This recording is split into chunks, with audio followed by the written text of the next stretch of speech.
आइए ध्यान से मेरी बात को सुनना और इस बात पर गौर करना कि इसमें क्वेश्चंस किस तरीके से बनेंगे। सबसे महत्वपूर्ण बात ये होती है क्वेश्चन पे ध्यान देना। विश्व जल दिवस 22 मार्च को मनाया जाता है।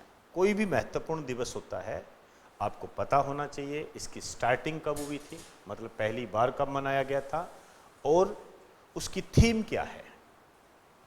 जब हम इसके प्रारंभ की बात करते हैं तो 22 मार्च 1993 को यूएनओ के द्वारा, संयुक्त राष्ट्र संघ के द्वारा पहली बार इसे मनाया गया था। वाटर कंजर्वेशन के प्रति जागरूकता पैदा करना, जल संरक्षण के प्रति जागरूकता पैदा करना इसका उद्देश्य है कि पानी को बचाइए, पानी कितना महत्वपूर्ण है आपके लिए, इसके बारे में जागरूकता। 22 मार्च 2026 की जब हम बात करते हैं तो इसकी थीम सबसे इंपॉर्टेंट होती है water and gender. Water and gender जब आप इसको हिंदी में पढ़ोगे तो आपको ये मिल जाएगी, जल व लैंगिक समानता। हालांकि इंग्लिश में इक्विलिटी शब्द नहीं है, हिंदी में यदि आप पढ़ोगे तो जल और लैंगिक समानता ये है। पुरानी देखोगे 2025 की तो ग्लेशियर प्रिजर्वेशन, पुराने पेपर उठा के देख लेना, ये क्वेश्चन आया हुआ है। तो मेरी नज़र में ये जो थीम है ये मोस्ट टू मोस्ट इम्पोर्टेंट है। इसके बाद जब हम आगे पढ़ेंगे तो जैसे एक आता है वर्ल्ड अर्थ डे, ये 22 अप्रैल को मनाया जाएगा। इसकी थीम हमेशा ध्यान रखनी है आपने। उसके बाद आएगा वर्ल्ड इन्वायरमेंट डे, 5 जून, सभी जानते हैं लेकिन इसकी थीम महत्वपूर्ण होती है, ये ध्यान रखना। ये 2-3 दिवस ऐसे आएंगे जो अभी आपको बता रहा हूं आपके लिए ये महत्वपूर्ण हो गई।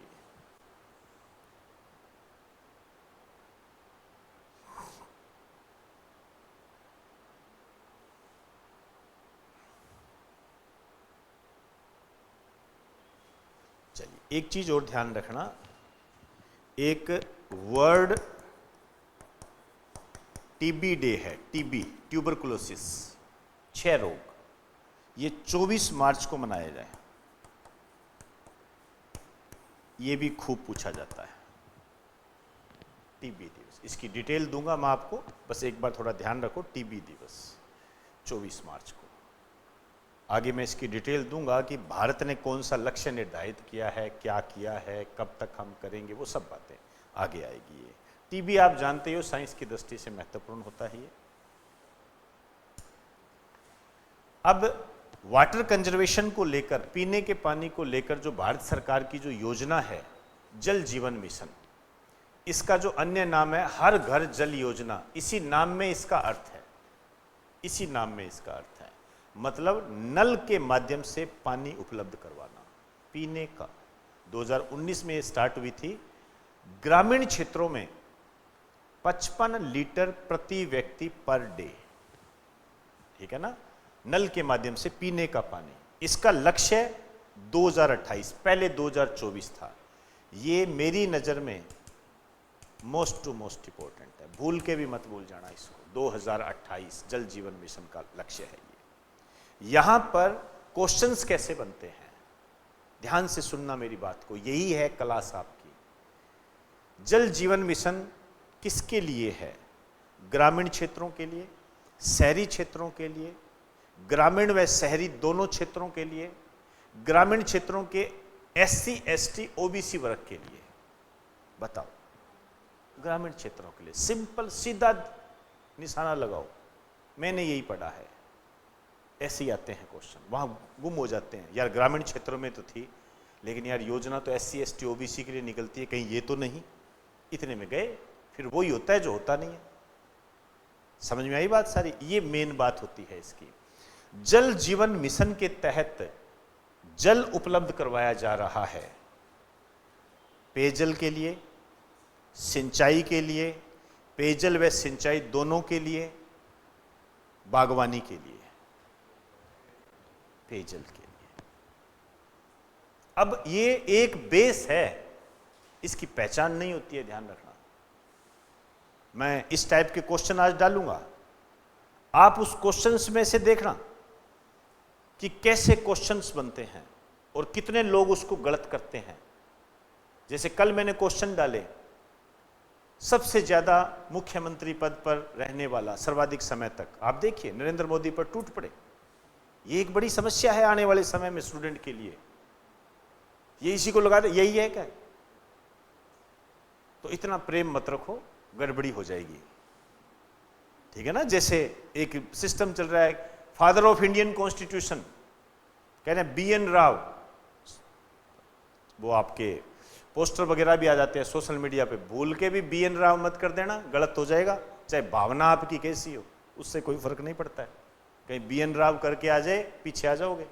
डॉक्टर भीमराव अंबेडकर, भारतीय संविधान के जनक, ये क्वेश्चन आया हुआ है। ये इसी तरीके से ध्यान रखना, आप क्वेश्चन पे ध्यान दें। अब देखिए, ये जो जल जीवन मिशन है, 100% जल जीवन मिशन को पूरा करने वाला पहला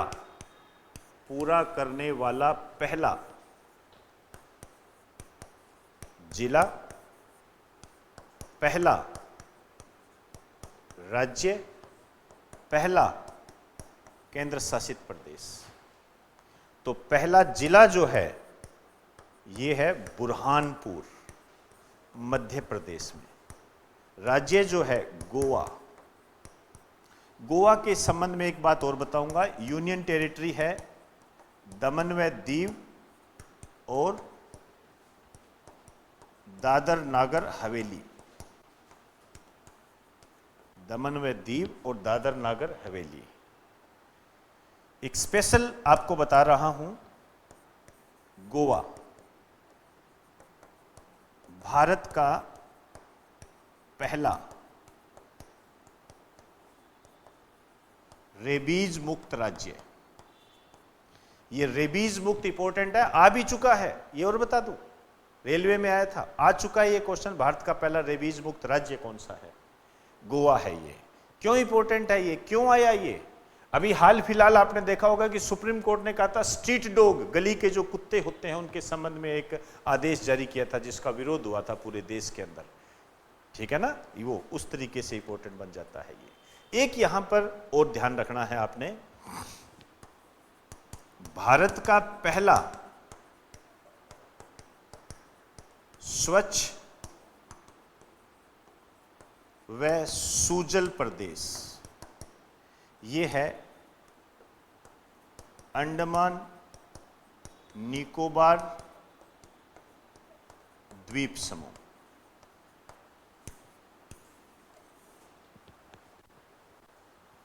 अंडमान निकोबार द्वीप समूह, ध्यान रखेंगे। भारत का पहला स्वच्छ और सुजल, मतलब जिसने स्वच्छ भारत मिशन को पूरा कर लिया है, जो कि 2 अक्टूबर 2014 को शुरू हुआ था। कोई भी चीज़ आपको लिखनी होगी तो ये YouTube पर भी है, आपकी ऐप में भी है, आप इसको देख कर लिख सकते हो। जल जीवन मिशन को पूरा करने वाला भी ये, दोनों को पूरा किया इसने, वो है अंडमान निकोबार द्वीप समूह। समझ गए? चलो आगे।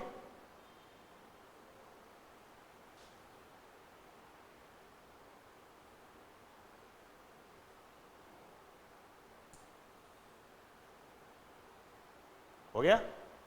आइए नेक्स्ट। कुछ बातें हैं प्रारंभ, रिलीफ और भाव्या। प्रारंभ क्या है? इसको लागू किया गया है 1 अप्रैल 2026 से आयकर अधिनियम 2025 के प्रति जागरूकता फैलाने के लिए केंद्रीय वित्त मंत्री निर्मला सीतारमण जी के द्वारा। प्रारंभ का संबंध आयकर अधिनियम 2025 के प्रति जागरूकता पैदा करना। Relief most to most important, resilience and logistic intervention for export facilitation. इसका मतलब ये होता है कि अभी जो अमेरिका, इजराइल, ईरान का जो युद्ध चल रहा है, उसके बीच में जो एक्सपोर्टर है, जिनको समुद्र में दिक्कतें आ रही है, समुद्री व्यवधान जो आ रहे हैं, उससे निपटने के लिए, उसको सहायता प्रदान करने के लिए भारत सरकार की एक योजना है जिसको नाम दिया गया है रिलीफ। आपसे क्वेश्चन यही पूछेगा, रिलीफ क्या है? समुद्री निर्यातकों को सहायता पहुंचाना। किस संबंध में? अमेरिका, इजराइल, ईरान युद्ध के संबंध में, जो समुद्री व्यवधान पैदा हुए हैं उस संबंध में। क्लियर? भाव्या, नाम से ही पता लग रहा है, कैबिनेट ने मंजूरी दे दी है। BH भारत, A औद्योगिक, V विकास, YA योजना। भारत में औद्योगिक क्षेत्र को डेवलपमेंट करने के लिए ये योजना चलाई जा रही है। PM कुसुम योजना, सोलर पंप, ये ज्यादा पूछा जाता है और बहुत बार पूछा गया है, मैं रिपीट कर दूं ये बात, विशेष रूप से राजस्थान के एग्जाम में सोलर पंप से संबंधित है। बस इसमें जो राशि है बजट 2026-27 में बढ़ाकर 5,000 करोड़ कर दी गई है। क्लियर होगी बात सारी? चलिए जी, ये था जी आज का।